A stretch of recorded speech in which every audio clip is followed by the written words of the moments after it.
Hi everyone, I'm Nadia, and in today's video my mom is making a beautiful set of purple flower resin coasters. She has her molds out and ready, and the first thing she's doing is mixing in her resin. In today's video she'll be using craft resin, and craft resin is a 1-to-1 ratio by volume. So she's using this large silicone measuring cup to measure equal parts of the A and B, and she mixes the two parts together well. It's best to mix slowly so that you don't create any additional air bubbles, and to also be sure to scrape the sides and the bottom of your cup. After about 3 to 5 minutes of mixing, she separates the resin into smaller cups where she'll be adding in her pigments. She's also putting aside some clear resin which she'll be using later as well. And before she sets that clear resin aside, she gives it another mix just to be sure that she didn't miss any areas. The first pigment she's going to be using is Liquitex's acrylic ink in the shade Deep Violet. She mixes the bottle first before adding some into her cup of resin. In her second cup, she'll be adding this beautiful purple mica powder by Resin Pro. And in her last cup, she's using just Resin's pigment paste in the shade Titanium White. After all of the pigments are mixed in well, she starts pouring the Deep Violet pigmented resin along the edge of the mold.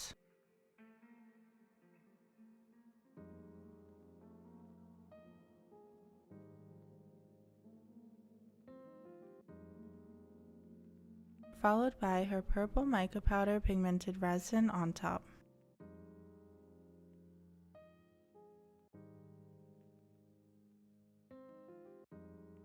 Then pours her white pigmented resin on top as well.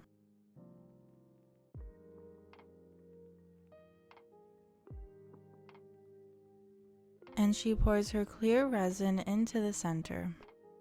And she poured a little bit too much, and sometimes if you pour too much of the clear resin and your mold is filled up too much, the pigmented resins will have a harder time pulling into the center. So she's carefully scooping some of that clear resin back into her cup.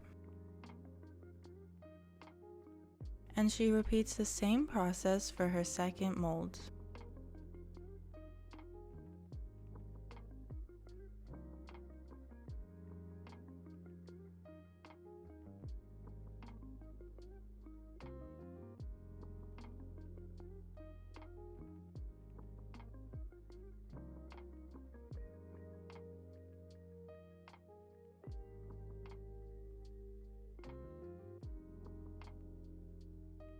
And in her last two molds, she'll be first pouring the purple mica powder pigmented resin.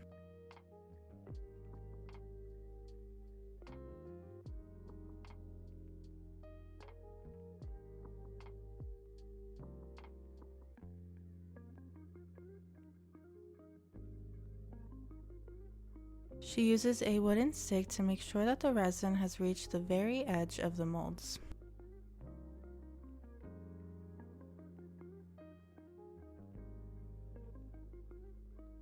Then she pours her Deep Violet pigmented resin right alongside.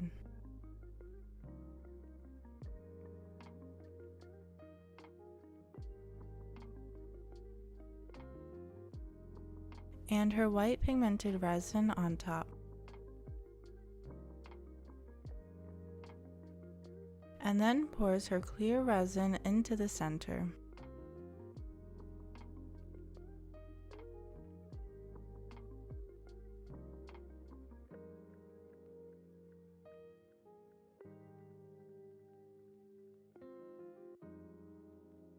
She uses a torch gun to pop any air bubbles and is always very careful to move it quickly so that she doesn't burn her resin or damage her molds.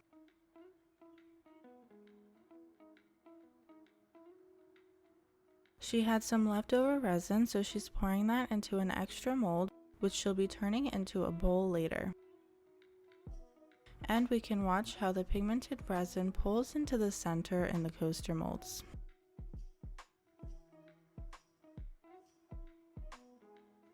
For her center detail, she's using Let's Resin's beautiful chunky glitter in the shade Violet Opal.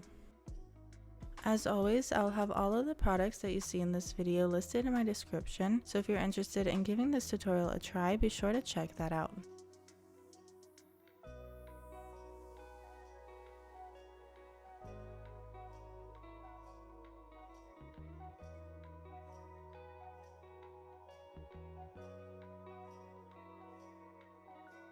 And with the little resin that remained after pouring into her 5th mold, she also poured into this small ring holder mold.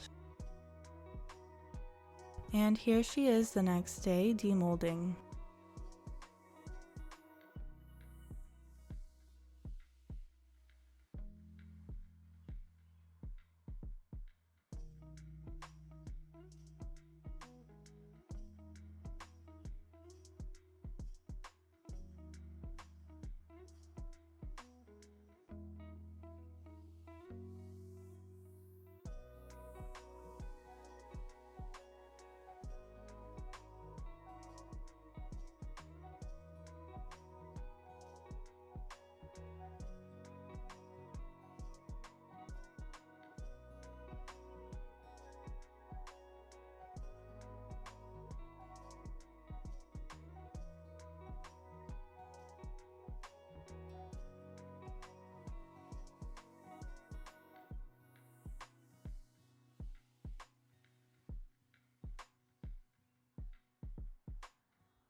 To turn your resin piece into a bowl, you'll need to demold before the resin has hardened too much. This time can vary depending on resin to resin, but can typically be around the 8-hour mark. If your resin has hardened a little too much to bend into shape, you can heat up your piece using a heat gun, which temporarily causes the resin to soften and will allow you to manipulate its shape. And here's the final product.